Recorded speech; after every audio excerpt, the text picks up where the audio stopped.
नमस्ते। आज हम गति के एक बहुत ही दिलचस्प पहलू को समझने वाले हैं। तो चलिए एक बहुत ही बुनियादी सवाल से शुरू करते हैं। क्या कोई भी चीज सच में कभी स्थिर होती है?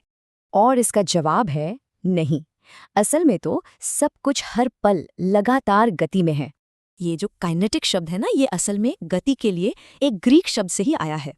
चलिए इस सफर की शुरुआत करते हैं सबसे बड़े पैमाने से, जिसे हम कह सकते हैं ब्रह्मांड का महानृत्य। यहाँ गति इतने बड़े लेवल पर होती है कि उसकी कल्पना करना भी मुश्किल है। अंदाजा लगाइए, हमारी अपनी आकाशगंगा मिल्की वे 21 लाख किलोमीटर प्रति घंटे की रफ्तार से चल रही है। अच्छा, अब जरा ब्रह्मांड से जूम इन करते हैं और देखते हैं कि जीवन के लिए गति का क्या मतलब है। असल में तो गति ही वो चीज है जो बताती है कि कोई चीज जिंदा है, ये जीवन की धड़कन है। और देखिए, जीवन के साथ आती है एक्टिव मोशन, मतलब किसी इरादे से हिलने डुलने की ताकत।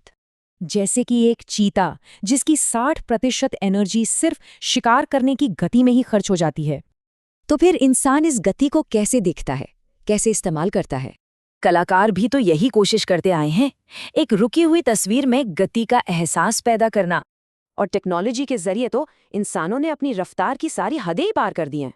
लेकिन गति सिर्फ रफ्तार नहीं है, ये कला और जज्बातों को जाहिर करने का एक जरिया भी है। तो इन सब बातों को जोड़कर क्या समझ आता है?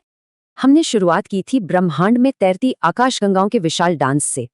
फिर हमने देखा कि कैसे यही गति जिंदगी की असली धड़कन बन जाती है। और आखिर में ये भी देखा कि इसी गति ने हमारी पूरी कहानी को शक्ल दी है। मतलब गति ही वो एक धागा है जो इस कायनात में हर चीज को आपस में जोड़ता है। तो ये सब एक आखिरी सवाल छोड़ जाता है। अगर सब कुछ बह रहा है तो हम सब जा कहाँ रहे हैं?